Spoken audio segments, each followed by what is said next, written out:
You think this was also a semi-statement to Jose Mourinho, who I'm sure would have been watching the game? It might have developed into that. I mean, in fact, I was saying to Dave while the game was going on, if Man United players really wanted to make a statement, they could have gone on and got 6, 7, 8, because Cardiff were all over the shop in the last 20 minutes. There for the absolute taking, but Man United took it easy on them, really. But that perhaps would have been a statement to Mourinho. But listen, much as people like to make a massive deal out of that, that situation's been and gone. They need to be positive now. They need to look to the future, not what's happened in the past. Well, humans will be humans. They'll have certain players will. Certain players. I mean, they'll still probably hold resentment to him. It's not like everything's forgotten when it comes to Jose Mourinho. This is the first match without the Portuguese in charge. Yeah, I think a fair amount of that performance was I told you so from the players, if you like, if that's how you want to phrase it. But I just believe that it's players stepping up who knew that I think their frustration stems from the fact that they knew they had the talent and they just weren't being allowed to show it. It's as simple as that. Now they have. There was a little bit of pressure on them, off the reins, and they've showed us what they could do. I think I agree. They could have gone on and won that 6-7. It could have been a cricket score, but I think they're professional enough to know you've got to leave yourself somewhere to go, because what do you do next week? Everyone's now going to be expecting that Man United team to turn up every week. Well, they did it away from home today. Yeah. And they've got some very, very winnable fixtures. Yes, they have. With all due respect to the teams they're playing, but they're all in the bottom half of the table. Yeah. Right up until they play Tottenham. Yeah, that's right. But that breeds its own pressure again, because now no one will be expecting a slip up. So if it does happen now, then it'll be interesting to see what Solskjaer does and how those players react to it. I really like the way Man United managed that second half. Yeah, I really do. I was questioned it at half-time what we would see. And it seems to me to be that Solskjaer is relentless. Go for it. Play in the way that we played when they won the Champions League and Solskjaer scored the winner. Go out there and express yourselves and enjoy it. And they did. How much of this victory, the scoreline, was down to, because you've both said that Cardiff were all over the place, down to their performance and Manchester United's performance here today with the shackles unleashed on the players? Which one? Well, a combination of the two. I think Manchester United's performance outweighed Cardiff's deficiencies in terms of importance in relation to the score. But I expected more from Cardiff, really. Excuse me. We spoke before the game about Warnock, trying to spoil the party, make it very difficult. That never really materialised, did it? Man United were in control, say, from Rashford's free kick onwards. But it was impressive stuff from the Reds, but nothing that should really be that unexpected, because we all know how good they can be. Those individuals put in the right system, in the right approach, the right frame of mind. That's a pretty impressive lineup.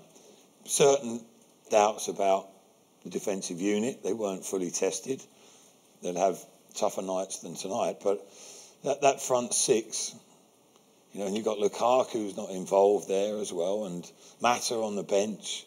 Sanchez is not even in the equation at the moment. There's an array of talent there, and Solskjaer must be thinking what a result he's had, not just tonight, but getting the job he has. Yeah. I think he's only really going to enhance his reputation, whether he stays there long term or not.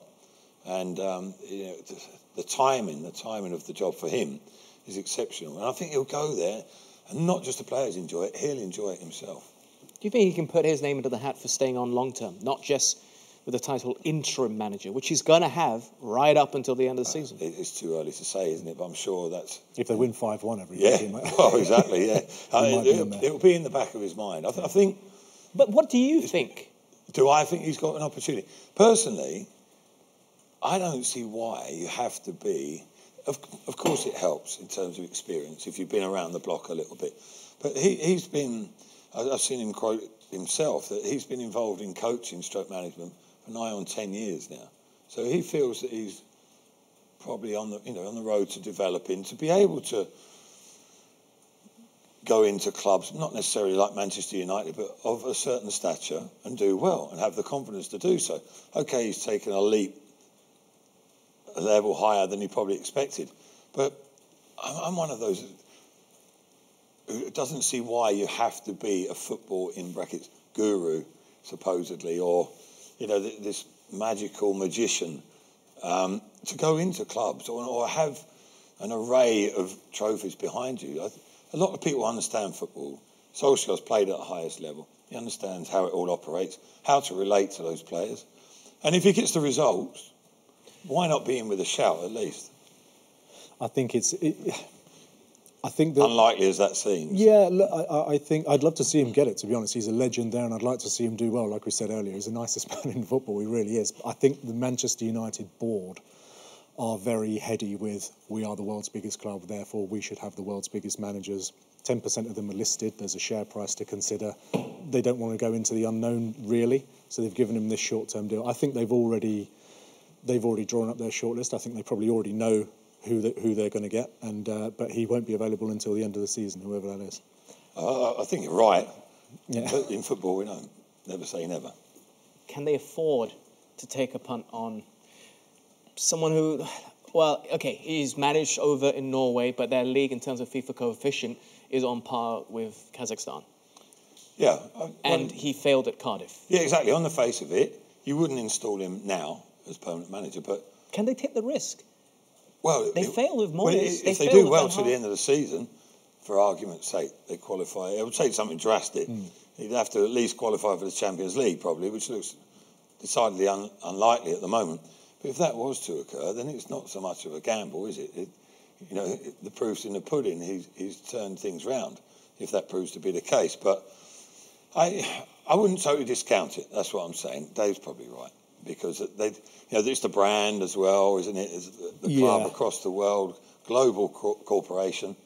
They need someone who in situ who is relevant to Manchester United on what they've done outside of their playing days as well. How much of it comes down, because you did mention that he was a great player, but we've seen time and time again, great players don't necessarily make the best of managers. Well, this is why I'm going back to the point, really.